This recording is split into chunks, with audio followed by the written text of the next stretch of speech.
Hello, I'm back. It's kind of weird to be back because I haven't recorded in over a month. I've had a lot of guilt about it, but it's not too late, and that is the message that I feel like God has been showing me. Um, and I'll tell you later, like why I've been gone for a while, but I'm not giving up on this channel. I've just been working a lot and I've been overwhelmed and I still want to do this channel. A bunch of stuff has been happening to me and I just felt like it was all leading to the same message. And I wanted to share that in case anyone needs to hear this when it comes to feeling like you're falling behind or you're not going too fast or like you're going to miss some kind of blessing from God. So today I was driving on the freeway to go get something from the store and there was a little bit of traffic and I ended up switching lanes to another lane, and the lane that I left ended up speeding up and I instantly regretted getting into this lane. I'm the type of person, because I have such little time on my hands, I'm so busy, and I've always been like that. I try to get things done as fast as possible because I just think time is everything. I don't like wasting time. I'm always in a rush no matter what. And so I've been aware of this, and so today I just tried to remind myself, because that also gives me stress. I try to remind myself that everything happens according to God's timing and not to freak out, that it's okay if I'm a few minutes delayed. But so I'm staying in the slow lane, I'm taking my time, and and that other lane just kind of flying by. And I'm like, okay, I'm just going to wait till there's an opportunity to get back into the lane. I get back into that lane, and out of nowhere, like, now there's multiple cars between me and the car that I was originally driving behind. It was like at least 5 or 6 cars between us. So in my mind, I'm like, I would have been right behind that truck had I not left the lane. So that's where my mind is at. I would have been a few steps ahead. And I'm sure if you drive, you think the same way. Like, you leave a lane thinking the other one's faster, and then the lane starts speeding up, and now you're stuck in the slow lane. Now you can't get back in.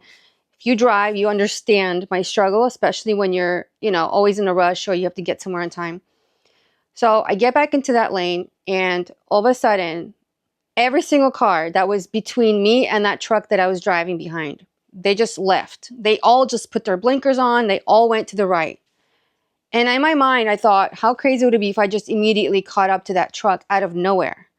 Well, of course I did. All of a sudden, I see that truck, and now there's this huge gap between us. So I speed up, and now I'm right behind him. But now I look, and the lane to my left is kind of empty. So I get into the left lane, and now I'm able to pass that truck. So in my mind, it was just like God was saying, if you ever leave your path, don't worry. It's okay. You'll get back on your path, right? It's okay. We make mistakes. We sometimes make bad judgment calls. We don't always know every little thing that's going to happen. If we take the wrong job, or we date the wrong person, or we make friends with the wrong person, right? We just don't know. So sometimes it's just a gamble. But once you become aware of it, once you see that this is not going the way you wanted, you can get back into your lane. You can get back to whatever it is you were doing, whatever it was that you were chasing or trying to go after before. Like, you can go back to your goals and your plans. But the crazy thing is, if you truly trust God and follow him and his timing, which I've been really trying to do a lot, because especially when you have so much going on in your life and you feel like you're being attacked from every single angle, every single area of your life is just not going the way you want it to, right? When you get back into that lane, God will clear your path. He will clear all those obstacles that now you thought you were behind. He will clear it. Now you're back where you started. Okay, like your timeline speeds up. But then if he wanted to, he can open up another path for you, and now you're ahead. So you thought you were behind, but now you're ahead somehow, because God can do that. So that was the first thing that happened to me. Then when I got off the freeway, now I had my navigation on because I wasn't sure exactly where that store was. I mean, I would have found it because it's in the same lot I always go to, but I just wanted to be sure. I didn't want to pass it and have to go back. Again, I'm all about not wasting time, and I just didn't want to risk it. So I had my navigation on, and I knew that the store was on the main strip, like the main street that I was driving on. It was like a main street. All of a sudden, my navigation says turn right. Now I had this immediate judgment call. Like, do I go away? I know it's straight. I know it's straight ahead. Well, navigation's telling me to go right. Why? And again, if you drive, you understand when sometimes the navigation is wrong. Sometimes it'll give you a bad route. Sometimes it does glitch out. And this time I just decided to trust it. And I've had, in the past, I've taken the navigation route and then I ended up taking a longer route, and I would get mad. I would get mad at the navigation. I would get mad at myself for listening to this navigation when I knew that, my destination was straight ahead, but it tells me to go right. So it's always like a gamble with me. Like, do I listen to it? Because it's also trying to avoid traffic, but again, it's not always accurate, right? So today I listened to it. She said, go right. I turn right. And I see that the path she takes me on is another like pretty main street, but like no one's on it. There's no one on there and there's no traffic lights. Now the street that I was already on had traffic lights and it had a good amount of traffic. She took me this back way around and I just sped through, and so my destination was up here. I'm right here right now. She makes me go around and to go here, basically like that, instead of going straight. So it may look like it's longer and out of the way, but because there's no traffic lights and there's no cars, I basically took a shortcut. And so that again reminded me that number one, if God is clearly telling you to go somewhere or to do something, you need to trust him. Because if you don't, you will get stuck in this traffic. It'll like cause delays, if that makes sense. It's going to take you longer to get somewhere if you're not listening to his guidance. But I also understand, like for me, a big struggle of mine, I'm sure a lot of people, is we don't always know what God's telling us. We can't always hear his guidance. So that's been a big struggle of mine because I've been so busy. I haven't had time to really tune in to him, if that makes sense, and what he's trying to tell me. It was just like a good reminder to don't worry if you take the wrong path, because if you always have your eyes on him and his will for you, he will clear your path. He will speed up your path. He will give you shortcuts. He will move other people out of the way. He will get other people to catch up with you, whether it's jobs or finance issues or relationships, whatever it is that you feel like you're, behind and you're just not going as fast or like you're getting nowhere. You have to trust God's timing. And I know a lot of people say this and it's just really hard sometimes, but I just really felt very strongly that that's what he was trying to show me, to just really trust him and stop worrying about driving fast. Stop trying, like really just worry about tuning into him and going his way, because he knows ultimately what the fastest and best route for you is. But also it's not always about speed. It's about aligning with his plans for you, right? You can also go too fast and miss something. That was like the main message for me. And now another thing that happened to me like a week ago, I went away for a few days with my son. I do that every year for my birthday. I just need to get away from like the stress of life. I know a lot of people don't understand that, but like for me, I get overwhelmed and very stressed out. As an introvert, just have so much pressure on me. I'm not trying to vent or anything, but anyways, I went away for my birthday. On my birthday, which is when I was leaving to go back home, we had our last brunch. We were in Laguna Beach. We were going to grab some morning breakfast and a latte and head back home. And as we finished our breakfast, I had like one sip of coffee left. I'm sitting outside. I could see the ocean right to my left. And I'm sitting there going, okay, well, it's time to go. I parked on the street. I parked on Coast Highway. If you're from around there, it's the main street that you drive next to the beach. It's very popular. You've probably seen it in movies and stuff like that. So all of a sudden I hear a crash. And I look behind me and I don't see the accident. And I'm just like looking. And this couple says, oh, that car got hit. And I look and I see that my car alarm is going off. And I said, did my car just get hit? And they were like, oh yeah, a truck hit your car, a big white truck. I said, you've got to be kidding me. Like, we were about to leave. So because I had a sip of coffee left, I did not want to just grab my stuff and run. I told my son, stay here. I'm just going to go check my car. I go to my car. My car my driver mirror was hit, and it was like pieces of it came off. So it was just all over the ground, and I picked up the pieces. That lane that I parked on, it was just too narrow, and I should have pushed my mirrors in, but I just didn't know. I just assumed people wouldn't hit my mirror, but it really was a very narrow lane, and I should have known better, but it's never happened to me in my life. It just decided to happen that day on my birthday. So I spent a good 15 minutes walking to every store and every restaurant on that corner. I was parked on an intersection on the corner of a street, asking if anyone had pictures, if anyone caught a license plate, if anyone had surveillance cameras. Mind you, this is Laguna Beach by the ocean. Everyone is sitting outside eating their lunch. Everyone has cell phones. Not one person grabbed their phone to try and capture the license plate of the car that hit my car. Nobody had surveillance cameras. I walked around. I left my number. I was like, call me if you check your cameras or whatever.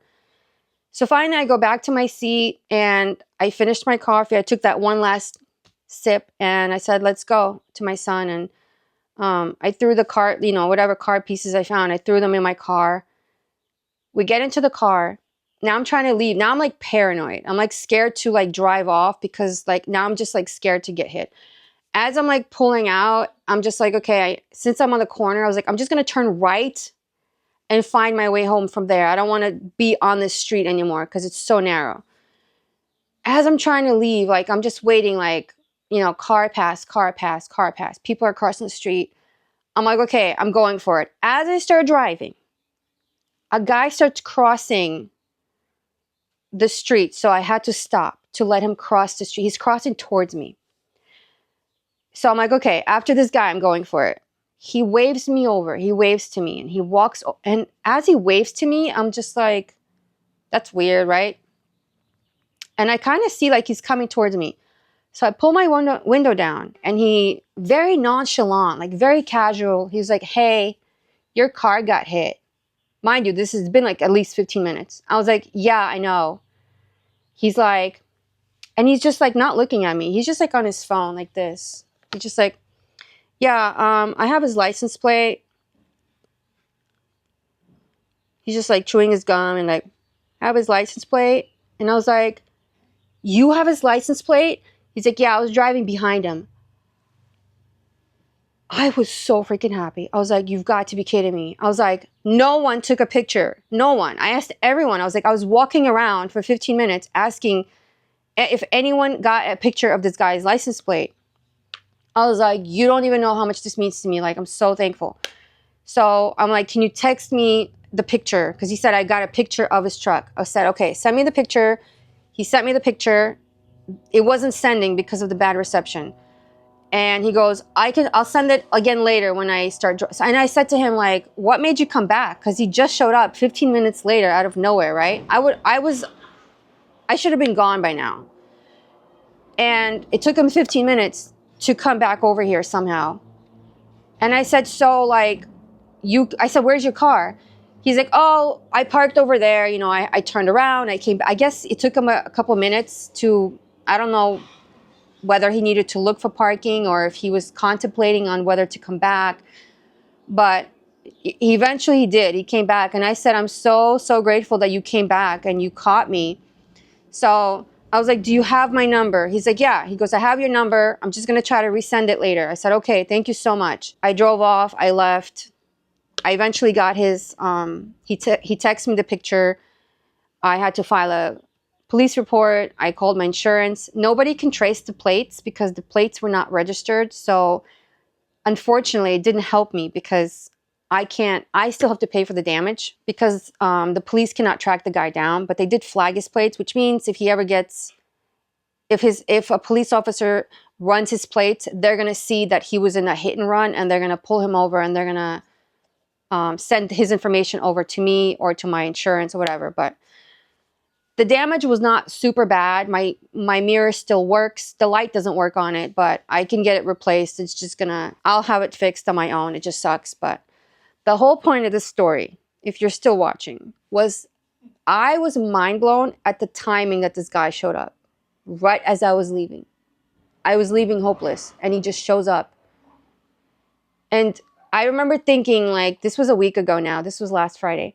I just remember thinking, what are the chances that I took a good 15 minutes walking around, and as I was leaving, he shows up? Like, what are the chances? And I just really felt like, and the fact that, number one, I could have left a few minutes earlier and that would have just never happened to begin with. But the fact is, right when you feel hopeless and you're about to give up and quit, he showed up. And I truly believe that God will do the same thing. But like, don't give up. Don't give up hope. He will make up whatever mistakes you've made. He will help you. He will lead you. He'll erase your mistakes. He'll forgive your mistakes. Just keep your eyes on him. And that's what I've been trying to do the last, month that I've been gone. Well, I've trying to do that for a long time, but the last month just has been so overwhelming for me, so stressful, that it's been really hard to even find time to spend with God. But it was just like a really great reminder for me. And I just really wanted to share that with anyone else that feels maybe like me. Maybe you're overwhelmed and you're super busy and stressed out like I am, and you have a hard time thinking that God's even helping you with anything. And you feel like you're kind of like, the way I feel is like, I feel like I'm just like I'm just spinning my wheels. It feels to me like my life is just not moving forward. And I don't even know if I'm doing anything productive for God, right? Our whole goal is to like glorify him in some way. And I just feel like I'm not doing that in my daily busy life. Like I'm just surviving, For a lot of people, it's just like times are so hard. Like we can barely survive and afford things. So of course, the pressures of society and the economy do take away from our time with God, because we're so busy trying to live and survive that we don't have that freedom and that extra time to go and devote to him. It's just really hard. And also, I really appreciate for anyone that follows me and watches my videos. Thank you so much. And for those of you who leave comments, it means so much to me. It's really hard for me to even come on here sometimes because I am an introvert and I really just prefer to live a very private life. So it takes a lot for me to come on here and make videos. So I just appreciate anyone that actually watches my videos. Hopefully I have more to share soon. I also promised that I was going to talk about the fast that I was doing. I ended up canceling my fast and I'm doing something else now. And that's going to be a separate video, but that's going to depend on how it goes. I don't know if I'm going to make a video about it, but I am doing some health stuff right now. That's kind of my priority right now. So if I feel led to share it publicly, then I will. But I quit my fast. It did help me still. So maybe I should still talk. Let me know if you want to hear about my latest health journey and what I'm going through health-wise. I think it's something that a lot of doctors overlook this. So I seek like holistic ways of healing my body and not just pumping pills like the doctors give you. I just don't think that really gets to the bottom, to the root cause of things. And so that's another thing that I've been dealing with. So it's just been a lot for me. So let me know if you want to hear about it. Maybe I'll make a video about it. So see you next time. Thank you so much. Bye.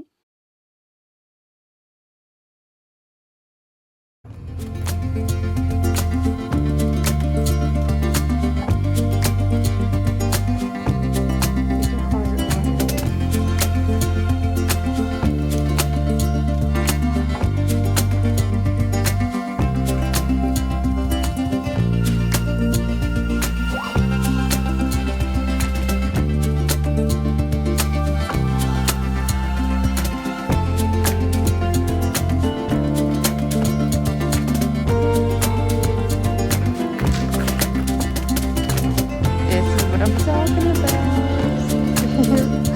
We have a corner view. I love that. And there's the beach.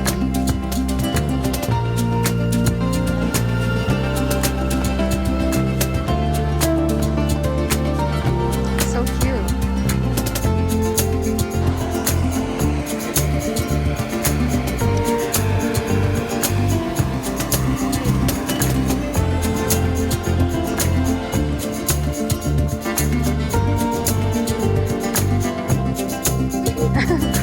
You're overthinking it. Stand straight.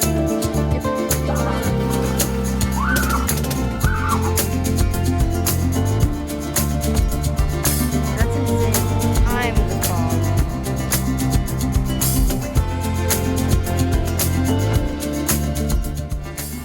We became obsessed with this ice cream shop, and we ended up going there every single day in the evening.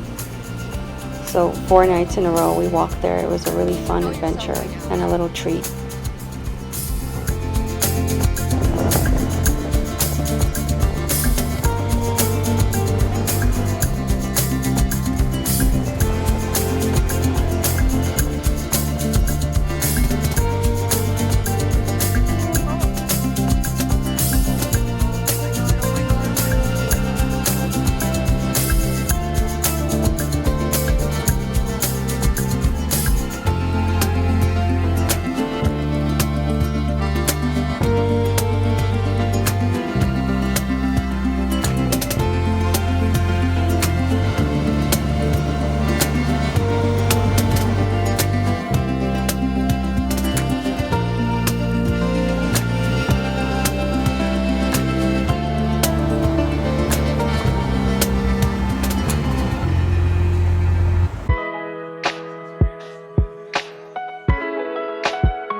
Amy, let me see your April Fool's prank this year. I don't even want to tell you it's not a prank. I can't believe you did that just for me. I like these stumps. I only have stumps in my house.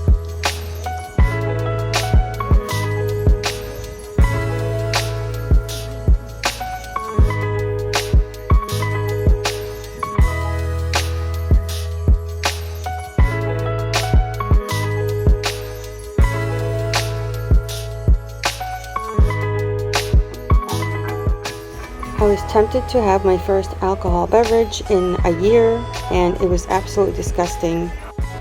Just kidding, it was pretty good.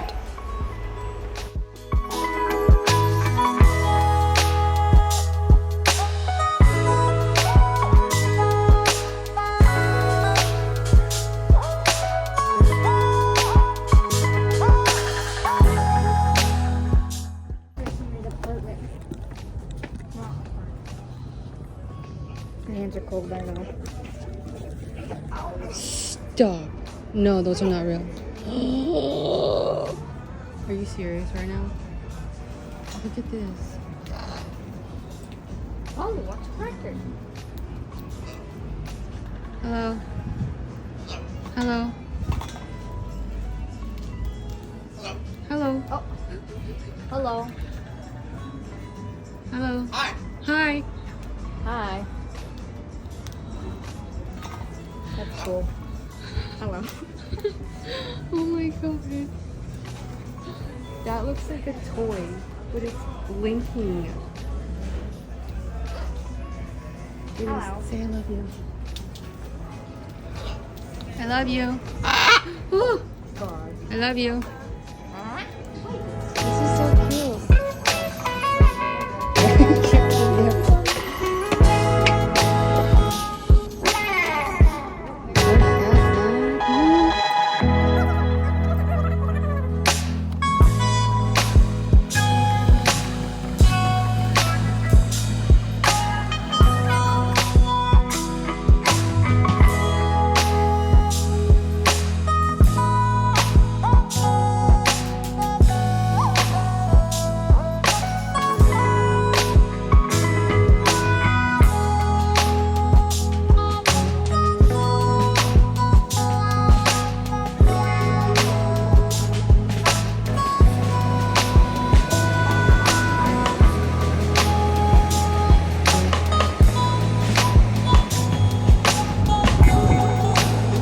But look, you can't even get to these stairs. You'd have to climb up there. No, no, no, no, no. Hey guys, welcome back to the video. And today,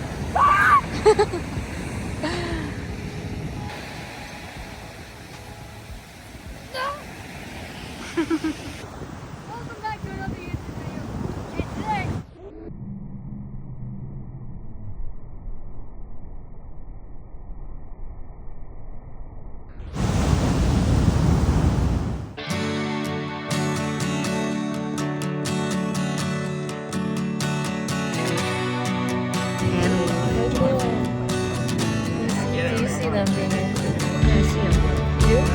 one who found it. They're by the rocks. Oh, those two? Yeah, look. Yeah, it is. Oh my god. It's only one.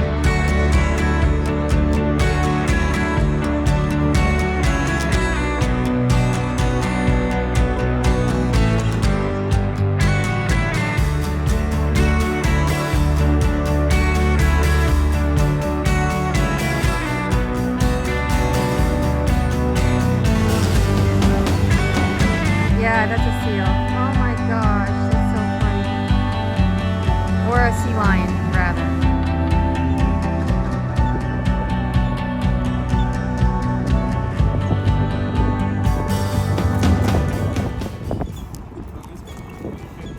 They're running.